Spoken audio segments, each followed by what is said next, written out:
The blade of plasma seared through her armor like a comet's tail through the void, and Queen Zorith fell to her knees on the blood-soaked battlefield of Epsilon Prime, her regal crest shattering against the jagged rocks as the human horde closed in with their primitive fury. In that instant, as her violet blood pooled beneath her, staining the alien soil, Zortha's mind flashed to the one human she had sworn to obliterate, the insignificant medic named Elias Kane, whom she had captured and tormented in her throne room just cycles ago. How could fate twist so cruelly? She, the undefeated sovereign of the Vexery Empire, reduced to this. But as her vision blurred and the roar of battle faded, a shadow loomed over her, not to deliver the killing blow, but to extend a hand. It was him, Elias, the despised one. Zortha's world was one of endless conquest. The Vexery, her people, were born of the stars, tall, iridescent beings with skin like polished obsidian, eyes that glowed with the fire of neutron stars, and crests that rose like crowns of thorns from their heads. They had forged an empire spanning 100 systems, their technology bending reality itself. Gravity wells to crush fleets, neural implants to command legions with a thought, and bioforges that birthed warriors from the essence of conquered worlds. Humans? They were vermin, scrambling apes who had barely clawed their way off their polluted rock, only to infest the galaxy like a plague. She remembered the day she first encountered Elias. It was during the siege of Terra Nova, a human colony on the fringe. Her flagship, the Eclipse Sovereign, had descended like a black hole, swallowing their defenses. In the aftermath, amid the smoking ruins, her guards dragged him before her, a disheveled man in a tattered medical uniform, his hands stained with the blood of his fallen comrades. This one heals their wounded, her advisor had sneered. A weakness we can exploit. Zorith had laughed then, a sound like thunder echoing through her chamber. Heal them? Let him watch as we dismantle his kind. She had despised him instantly, his soft features, his pleading eyes, the way he clung to life with such pathetic tenacity. Humans were emotional parasites, driven by fleeting passions rather than the cold logic of dominance. She had him chained in her personal quarters, a living trophy, forced to witness holographic feeds of her victories. See how your species crumbles, she'd taunt, her voice a velvet blade. But Elias never broke. He met her gaze with quiet defiance, whispering tales of human resilience that she dismissed as delusions. Now, on Epsilon Prime, as the battle raged, those memories mocked her. The humans had ambushed her forces with guerrilla tactics, their ragtag fleet emerging from hyperspace rifts her scouts had missed. Plasma bolts lit the sky like falling stars, and her warriors fell one by one, their bio-armor no match for the humans' improvised antimatter grenades. Zorith had led the charge herself, her dual blades humming with energy, carving through enemy lines. But one soldier, a faceless human, had gotten too close, his weapon piercing her side. Pain exploded through her, a fire that no Vexery queen should ever feel. She collapsed, her crest cracking, a symbol of her invincibility shattered. The ground trembled under the stampede of retreating allies and advancing foes. Retreat! She heard her second-in-command bellow through the neural link, but it was too late for her. Darkness crept in, and she thought, this is how empires end, not in glory but in the dirt. But then hands, human hands, gripped her shoulders, rough, calloused, yet gentle. Hold on. A voice said, familiar and impossible. Elias. He had escaped during the chaos, or been freed. Questions swirled, but pain drowned them. He dragged her into a crevice, away from the fray, his breath ragged. You're not dying on my watch, you tyrant. Why? That was the question burning in her mind as he worked frantically, his medical kit spilling tools that seemed archaic compared to Vexery tech. He injected a stabilizer, bandaged the wound with field dressings. This will hurt, he muttered, and it did, agony that made her roar. But she lived, barely. As the battle's echoes faded, Zorith opened her eyes to a makeshift shelter. A cave on Epsilon Prime's rugged terrain, lit by a flickering human lantern. Elias sat across from her, wiping sweat from his brow, his uniform torn and bloodied. You saved me, she rasped, her voice a shadow of its former command. It wasn't gratitude, it was accusation. He met her gaze, those defiant eyes unchanged. Yeah, and I hate myself for it. But there was more in his tone, layers she couldn't yet peel away. What drove a human to save his enemy? Was it weakness or something deeper? Zoratha's mind raced. This act could unravel everything. Little did she know, this fragile alliance was only the spark. The true storm was brewing in the stars above, where betrayals waited like hidden asteroids. Zoratha's wound throbbed with every breath, a constant reminder of her vulnerability. In the dim cave, the air thick with the metallic tang of her blood and the earthy scent of Epsilon's soil, she studied Elias. He was unremarkable by human standards, mid-30s with stubble shadowing his jaw, eyes the color of storm clouds, and a frame honed by survival rather than design. Yet, there was a quiet intensity to him, a resolve that irked her. Vexery warriors were engineered for perfection. Humans like him were accidents of evolution, clinging to life through sheer will. Why? She demanded again, propping herself up on one elbow, ignoring the spike of pain. Her crest, once a proud emblem, now hung limp, fractured shards embedded in her scalp. You despise me as much as I do you. I made your life a torment.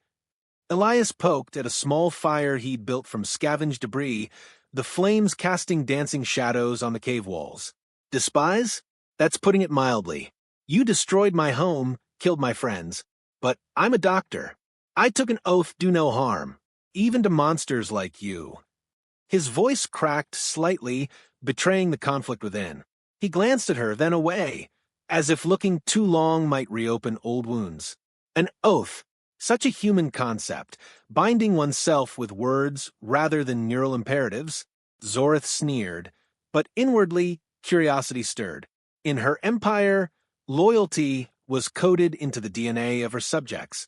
Betrayal meant erasure. Yet here was this man, unbound by tech, choosing mercy. It unsettled her. Outside, the wind howled through the canyons, carrying distant explosions. The battle wasn't over, her forces were regrouping, and the humans pressed their advantage. We can't stay here, Elias said, checking his communicator, a battered device that beeped sporadically. Your people will hunt us. Mine too, if they find out I saved you. Us. The word hung between them like a fragile bridge. Zorath tested her limbs, feeling the weakness in her core. Without her bioregenerators, healing would take days, perhaps weeks. Then leave me, she challenged. Claim your vengeance. He shook his head. Not yet. There's something bigger at play. During my captivity, I overheard your advisors talking about the Nexus Core, a weapon that could end this war. If it's real, and you die here, someone else might use it. Someone worse. The Nexus Core, her empire's greatest secret.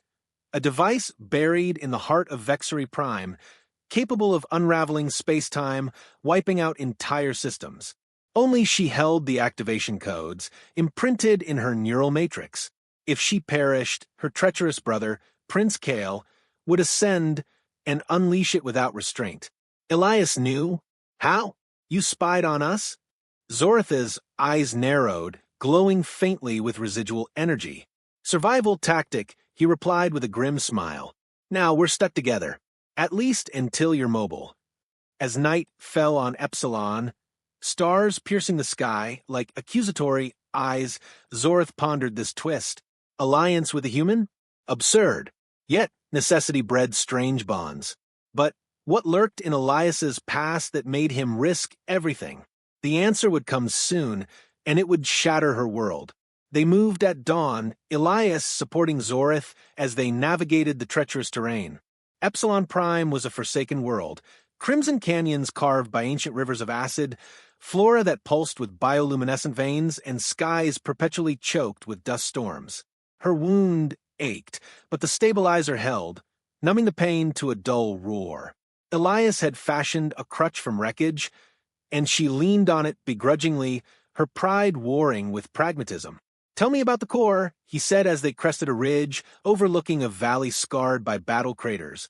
Wrecked ships dotted the landscape, human and Vexery alike, silent tombs under the twin suns. Zoreth hesitated, revealing secrets to an enemy, but isolation bred confession. It's not a weapon, she admitted. Not originally. My ancestors built it as a gateway to other dimensions, realms of infinite energy. But power corrupts. It became a tool for dominance. Elias nodded, his expression thoughtful. Sounds like our nukes. Meant for energy, used for war. History repeats, even among stars. Their conversation flowed haltingly, punctuated by scans for patrols. Zoreth learned fragments of his life. A medic from Earth's outer colonies, widowed young when Vexery raiders struck his station. She was a scientist, he said softly, eyes distant, studying xenobiology. Wanted peace. You killed that dream. Guilt flickered in Zoreth, unfamiliar, unwelcome. Vexery didn't feel regret. They conquered. Yet Elias's pain mirrored her own losses. A mother slain in palace intrigues, a father who programmed her for rule, without mercy. Peace is illusion, she countered. The galaxy demands strength. He stopped facing her. Or maybe it demands understanding. Ever think your empire's crumbling because you never tried? The words stung, planting seeds of doubt. But before she could retort, a drone hummed overhead, a Vexery scout. They dove, for cover, hearts pounding. It passed, but the close call heightened tension. They're searching for you, Elias whispered. What if they find us? They wouldn't just rescue her. They'd execute him on sight. Zoreth felt a protective surge, alien to her nature. This human was changing her, and she hated it. But the real danger was approaching. A human outpost on the horizon, where alliances would be tested. The outpost loomed like a battered fortress, its walls pieced from salvaged hulls, guarded by human sentries with laser rifles. Elias approached first, hands raised, Zoreth hooded and cloaked behind him. I'm Dr. Kane, he called. Escaped prisoner. I have intel.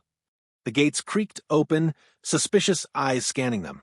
Inside, the camp buzzed with activity.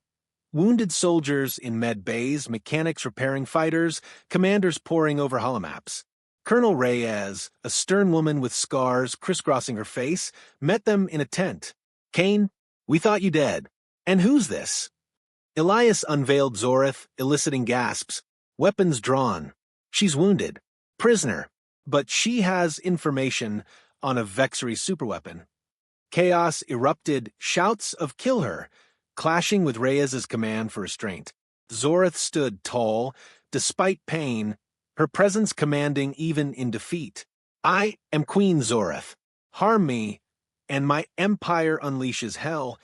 Reyes eyed her coldly. Why help us, alien? I'm not, Zoreth spat. But my brother plots to use the Nexus core. It could destroy your worlds, and mine if misused. Elias,